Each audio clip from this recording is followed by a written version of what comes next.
Avec Géraldine Vosner. Géraldine, vous vous arrêtez ce matin sur une affirmation de Jack Lang. Le président de l'Institut du monde arabe s'agaçait hier des questions de nos confrères de France Info sur la diplomatie de la France à l'égard de l'Arabie Saoudite, accusée d'encourager le terrorisme. Il faut arrêter les clichés selon lui.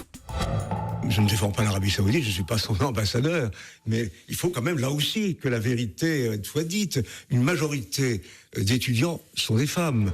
Une majorité d'étudiants sont des femmes en Arabie Saoudite, affirme Jack Lang. C'est vrai ou c'est faux, Géraldine ? Eh bien, c'est vrai, Thomas, mais contrairement à ce que laisse entendre Jack Lang, ça ne veut pas dire que la société saoudienne soit plus ouverte qu'on le pense. Et ce chiffre, il mérite qu'on s'y arrête en détail. 60% des diplômes du supérieur sont décrochés, c'est vrai, par des Saoudiennes.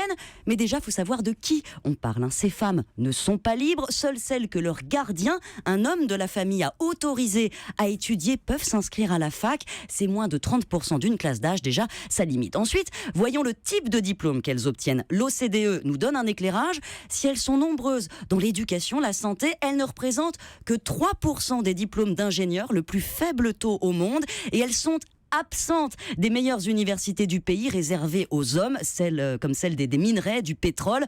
Enfin, la qualité de leur formation est sujette à caution puisqu'elles apprennent dans des départements séparés, les profs masculins dispensant leurs cours à distance par système vidéo. Donc vous nous dites, et vous dites à Jack Lang ce matin, qu'éducation ne veut pas forcément dire émancipation. Non, d'ailleurs, elle s'insère très mal sur le marché du travail. 13% seulement de femmes dans la population active, parce que la charia s'applique partout. C'est compliqué de travailler avec des hommes, compliqué de s'y rendre au travail puisqu'elles ne peuvent pas conduire.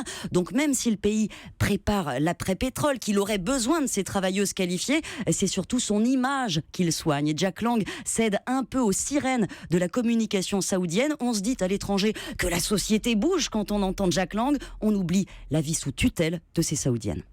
Sophie ? Ouais, la vérité invoquée par Jack Lang oblige à dire qu'effectivement, il y a des progrès, mais d'abord, ce sont des tout petits pas, on part de très loin, et puis les conservatismes, les résistances, elles viennent aussi des femmes en Arabie Saoudite. Ça, c'est assez terrible à constater. C'est bien les experts, parce qu'on apprend vraiment plein de choses. C'est tous les matins à 7h15. À demain, les amis. À demain. À demain.